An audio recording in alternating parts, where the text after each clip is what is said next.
हमने शरणागत को अपने गले लगाते हो। सुना है हमने शरणागत को अपने गले लगाते हो। सुना है हमने शरणागत को अपने गले लगाते हो। सुना है हमने शरणागत को अपने गले लगाते हो। ऐसा हमने क्या मांगा जो देने में कतराते हो। ऐसा हमने क्या मांगा जो देने से कतराते हो। साथ रहे जन्मों तक हम साथ रहे जन्मों तक बस रख लो इतनी बात। जय हो। देना है तो दीजिए जन्म जन्म का साथ। देना है तो दीजिए जन्म जन्म का साथ। मेरे सर पर रख दो ठाकुर, मेरे सर पर रख दो ठाकुर मेरे ये दोनों हाथ। देना है तो दीजिए जन्म जन्म का साथ। देना है तो दीजिए जन्म जन्म का साथ।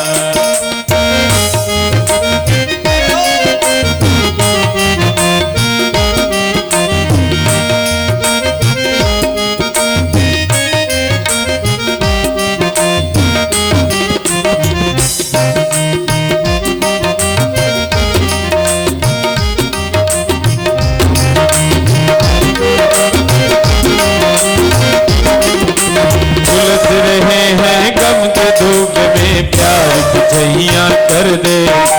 झुलस रहे हैं गम की धूप में प्यार की छैया कर दे। झुलस रहे हैं गम की धूप में प्यार की छैया कर दे। झुलस रहे हैं गम की धूप में प्यार की छैया कर देना। बिन पानी के ना उतले ना अब पतवार पकड़ लेना। बिन पानी के ना उतले ना अब पतवार पकड़ लेना। मेरा रास्ता रोशन कर दे, मेरा रास्ता रोशन कर दे। चाहिए अंधियारी देना है तो दीजिए जन्म जन्म का साथ। देना है तो दीजिए जन्म जन्म का साथ।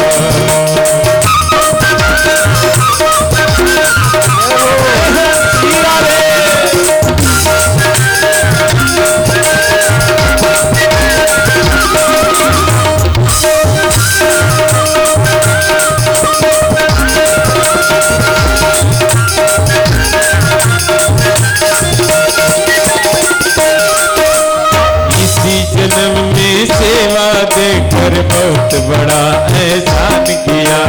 इस जीवन में सेवा देकर बहुत बड़ा एहसान किया।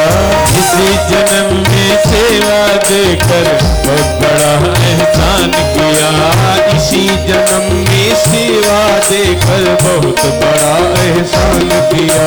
तू ही सर्वेश्वर है कान्हा हमने तुम्हें पहचान लिया। तू ही परमेश्वर है कान्हा तुम्हें पहचान लिया। साथ रहे जन्मों तक हम साथ रहे जन्मों तक बस रख लो इतनी बात। देना है तो दीजिए जन्म जन्म का साथ। देना है तो दीजिए जन्म जन्म का साथ। मेरे सिर पे रख दो कान्हा, मेरे सिर पे रख दो कान्हा अपने ये दोनों हाथ। देना है तो दीजिए जन्म जन्म का साथ। देना है तो दीजिए जन्म जन्म का साथ। देना है तो दीजिए जन्म जन्म का साथ। जन्म जन्म का साथ। जन्म जन्म का साथ। देना है तो दीजिए जन्म जन्म का साथ। भक्त यही प्रार्थना करता है ठाकुर जी आप मेरा साथ थोड़े समय के लिए नहीं पूरे जन्म जन्मांतरों तक मेरा साथ देते रहें। भले ही मुझे बार बार आना पड़े इस संसार में, लेकिन आपके श्री चरणों की सन्निधि मुझे मिलती रहे, आपका भजन होता रहे, ऐसी कृपा। और भगवान ने जय विजय के ऊपर कृपा किया। श्री सुखदेव जी कहते हैं, परीक्षित जी वही जय विजय ही हिरण्याक्ष के रूप में और हिरण्यकश्यप के रूप में आए। पृथ्वी महाराज मनु को मिल गई। महाराज मनु ने 3 कन्याओं को उत्पन्न किया और 2 पुत्रों को। 3 कन्याएं आकुति, देवहूति और प्रसूति। 2 पुत्र प्रियव्रत और उत्तानपाद। सबसे पहले देवहूति माता के चरित्र का वर्णन करते हैं। महर्षि कर्दम जी ने तपस्या किया, भगवान प्रकट हुए। भगवान ने कहा, कर्दम जी आपको क्या चाहिए? कर्दम जी हंसने लगे, बोले ऐसी चीज चाहिए जो कहने में भी संकोच लगता है। अब कैसे कह दें कि हमें विवाह करना है, ब्याह करा दो हमारा। लेकिन कह दिया, बोले प्रभु हमें विवाह ऐसा नहीं करना कि विवाह हो गया। बोले हमको समान शीलाम गृहमेध धेनुम, हमें गृहस्थ यज्ञ के लिए एक सुयोग्य धर्म पत्नी चाहिए, जिससे हम अपने गृहस्थ धर्म का भली भांति निर्वाह कर सकें। मात्र पत्नी नहीं चाहिए, धर्म पत्नी चाहिए। कैसी हो? समान शीलम, जो हमारे जैसी शीलवान हो। और गृहमेध धेनु, गृह यज्ञ करने के लिए वह गौ की तरह हो, हम जैसा व्यवहार चाहें वैसा ही उसके द्वारा हमें प्राप्त हो। गृहस्थ धर्म बहुत अच्छा है, लेकिन कौन सा गृहस्थ आश्रम अच्छा है यह भी जानना आवश्यक है। हम लोग कह देते हैं गृहस्थ आश्रम धन्य है, धन्य है, धन्यो गृहस्थ आश्रम, लेकिन कौन सा गृहस्थ आश्रम धन्य है? चाणक्य जी कहते हैं चाणक्य नीति में, सानंदम सदनम सुताश्च सुधयः कांता प्रियालापनी सन्मित्रम सधनम स्वयोसित रतिम चाज्ञापरा सेवका आतिथ्यम शिवपूजनम प्रतिदिनम मिष्ठान्नपानम गृहे साधो संगमुपासते प्रतिदिनम धन्यो गृहस्थाश्रमः। इसका अर्थ क्या है?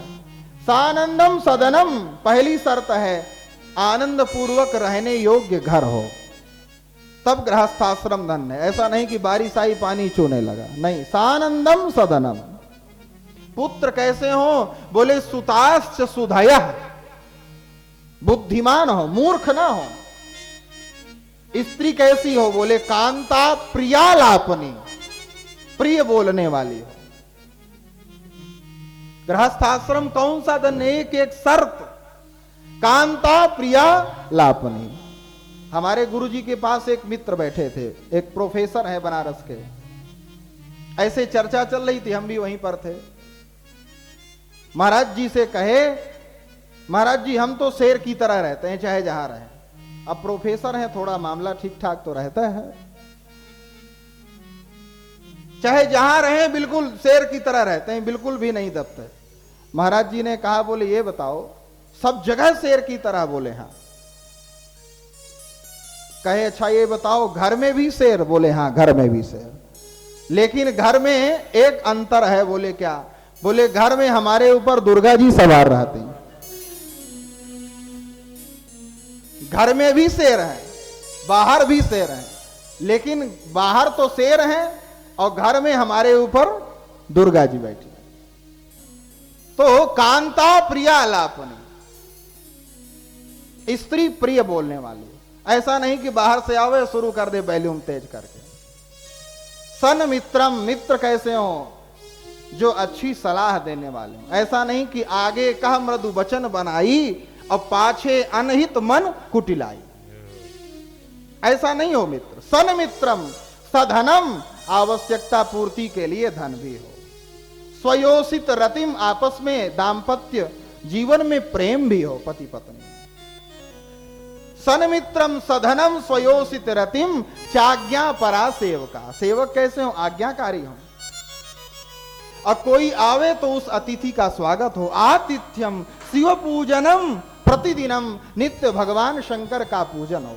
भगवान शंकर और माता पार्वती जी का पूजन जो भी गृहस्थ करता है, उसकी गृहस्थी भगवान शंकर जी की कृपा से बहुत अच्छी चलती है।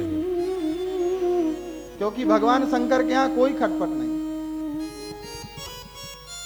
आतिथ्यम शिव पूजनम प्रतिदिनम, मिष्ठान्न पानम ग्रहे, और रोज मीठा बने, ये भी लिखा है। अब डायबिटीज वालों के लिए मना है, लेकिन पहले के समय में मीठा बनना मतलब आपस में भी संबंधों में मिठास है, तभी तो मीठा बनेगा, नहीं तो सब्जी रोटी बन जाए, यही बहुत बड़ी बात है। मिष्ठान्न पानम गृहे साधो संगम उपासते प्रतिदिनम, धन्यो गृहस्थाश्रम, नित्य सत्संग हो, ऐसा जो गृहस्थाश्रम है वह धन्य है। हम लोग कह देते हैं गृहस्थी बहुत अच्छी है, शर्त है उसकी। महर्षि कर्दम कहते हैं, हे प्रभु मुझे ऐसी धर्म पत्नी चाहिए, समान शीलवान हो, मेरे जैसी शीलवान हो। भगवान ने कहा अच्छा ठीक है मिलेगी, लेकिन ध्यान देना अभी महाराज मनु और शत्रुपा जी आएंगे और आपको देख करके वे विवाह का प्रस्ताव रखेंगे, तो थोड़ा बहुत नानुकुर कर लेना, लेकिन बाद में विवाह कर लेना। मैंने तुम्हारे लिए एक सुयोग्य कन्या पहले से भेज दिया है देवहूति के रूप में। और महाराज मनु और शत्रुपा जी आए और महर्षि कर्दम के साथ माता देवहूति का विवाह हो गया। लेकिन विवाह होते ही महर्षि कर्दम तो तपस्या में बैठ गए। बहुत समय तक कर्दम जी तपस्या में बैठे रहे, माता देवहूति उनकी सेवा करती रही। बहुत दिनों के बाद जब कर्दम जी की तपस्या समाधि खुली, उन्होंने देखा तो पूछते हैं, अरे देवी तुम कौन हो? माता देवहूति कहती हैं, प्रभु मैं आपकी दासी हूं। देवहूति सेवा करते करते अपने शरीर का कुछ भी ख्याल नहीं रहा, अत्यंत जीर्ण शीर्ण दशा हो गई शरीर की, इस कारण से आप मुझे पहचान नहीं पा रहे। कर्दम जी ने कहा, बोले हे मानवी मैं तुम्हारी सेवा से संतुष्ट हूं। क्यों? तुमने वास्तव में पुत्री का जो धर्म है वह करके दिखलाया है। पुत्र तो एक कुल को पवित्र करता है, लेकिन पुत्री दो कुलों को पवित्र करती है। महाराज जनक जी कहते हैं सीता जी को देखकर चित्रकूट में, पुत्री पवित्र किए कुल दो, पुत्री पवित्र किए कुल दो, पुत्री पवित्र किए कुल दो, पुत्री पवित्र किए कुल दो, जस धवल जग कह सब खोई, जस धवल जग है सभी को, पुत्री पवित्र किए कुल दो, पुत्री पवित्र किए कुल दो, पुत्री पवित्र किए कुल दो। तुमने रघुवंश को भी पवित्र कर दिया, तुमने निमि वंश को भी पवित्र कर दिया। मैं प्रसन्न हूं, महर्षि कर्दम कहते हैं, जो चाहो सो मांग लो। माता देवहूति ने कहा, बोले प्रभु, एक उत्तम पतिव्रता का संतान की प्राप्ति के सिवाय और दूसरा अभीष्ट क्या हो सकता है? और दूसरा कुछ अभीष्ट नहीं है। यह प्रार्थना है हमारे यहां भी कोई संतान हो जाए। गृहस्थ का यह अभीष्ट है संतति की प्राप्ति। महर्षि कर्दम ने अपनी तपस्या से एक कामत विमान की रचना किया, लेकिन माता देवहूति देखती हैं इतना सुंदर विमान है, अहम मैले कुचैले वस्त्र पहनी है, शरीर की कांति मलिन है, हम इस विमान में चढ़ने योग्य नहीं हैं। इस प्रकार विचार ही कर रही थी कि महर्षि कर्दम ने एक अपने तप से दिव्य सरोवर को उत्पन्न कर दिया और उसके अंदर से 1000 सुंदर युवतियां निकली, माता देवहूति को अपने साथ ले गई स्नान कराने के लिए। सतानी 10 कन्यका, सुंदर स्नान कराया, उबटन लगाया और इतना सुंदर सजा दिया, ऐसा लगने लगा जैसे 16 वर्षीय कोई युवती आ गई। महर्षि कर्दम ने, माता देवहूति ने उस कामत विमान में बहुत दिनों तक विहार किया। इसके बाद कालांतर पश्चात महर्षि कर्दम ने 9 कन्याओं को भी उत्पन्न किया। 9 कन्याएं उत्पन्न हो गईं। महर्षि कर्दम कहते हैं, बोले तुम्हारे यहां संतान हो गई, अब हम जा रहे हैं भजन करने। चौथे पन जाई नृप कानन। यह धर्म कहता है कि चतुर्थावस्था में भगवत भजन के लिए वन में जाना चाहिए। हम जा रहे हैं। माता देवहूति चरण पकड़नी, कहती हैं, प्रभु आप चले जाएंगे तो इन कन्याओं का क्या होगा? पुत्र होता तो कोई बात थी, इन कन्याओं का विवाह कौन करेगा? और हे प्रभु, आप बताया करते थे कि भगवान ने वरदान देते समय कहा है कि मैं तुम्हारे यहां स्वयं पुत्र बन करके आऊंगा। अभी हमारे यहां तो प्रभु आए नहीं। महर्षि कर्दम को याद आ गई, भगवान ने कहा है महर्षि कर्दम से कि मैं तुम्हारे यहां पुत्र रूप में आऊंगा। ठीक है, मैं नहीं जा रहा। और महर्षि कर्दम रुक गए। महर्षि कर्दम के यहां कपिल देव भगवान का प्रागट्य हुआ। बोलिए कपिल देव भगवान की जय हो। देवता लोग स्तुति करने आए, ब्रह्मा जी भी आए हैं। तो ब्रह्मा जी के साथ उनके 9 पुत्र हैं, जो पहले 10 पुत्र उत्पन्न किए। नारद जी तो एक जगह ठहरते नहीं, तो नारद जी का कोई भरोसा नहीं, 9 पुत्र साथ में आए हैं पिताजी के। अच्छा, नारद जी क्यों नहीं ठहरते? आप किसी भी शास्त्र में पढ़ेंगे तो नारद जी और सनकादिक 2 लोग आपको कभी भी ठहरे हुए नहीं मिलेंगे। ऐसा क्यों? अयोध्या के एक श्री आचार्य कृपा शंकर रामायणी जी हुए, गोलोकवासी हैं वो। वे कहते थे, बोले देखो, पंगत में अगर जिसके पास रसगुल्ले की बाल्टी हो, मालपुआ की बाल्टी हो, तस्मई की बाल्टी हो, यदि वह बाल्टी लेकर खड़ा रहेगा तो पाने वाले को कौन परोसेगा? ये बताओ। अगर पंगत लगी हो और जिसके पास मालपुआ तस्मई की बाल्टी हो और वो बाल्टी लेकर खाली खड़ा रहे, तो पाने वाला व्यक्ति क्या पाएगा? तो नारद जी और सनकादिकों के पास भगवत चरित्र है, ठाकुर जी की कथा है, इसलिए घूम घूम करके उस कथा का पर्यवेक्षण करते रहते हैं, परोसते रहते हैं। इसलिए नारद जी सनकादिक एक जगह ठहरते नहीं है कभी। 9 पुत्र आए हैं। महर्षि कर्दम ने अपनी 9 कन्याओं का विवाह ब्रह्मा जी के 9 पुत्रों से कर दिया।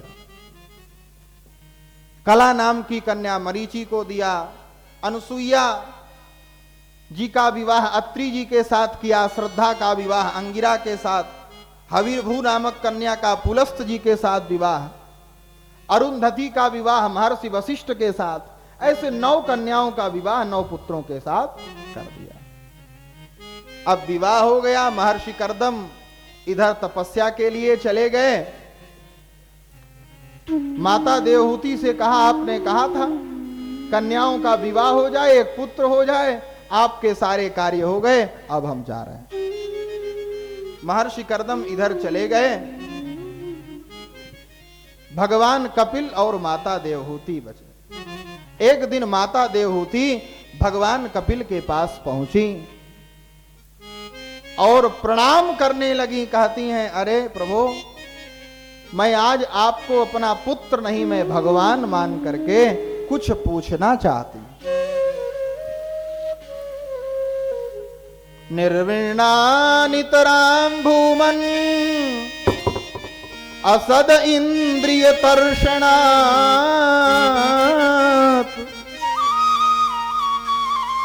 येन संभाव्यमानेन प्रपन्नान्धं तमः प्रभो।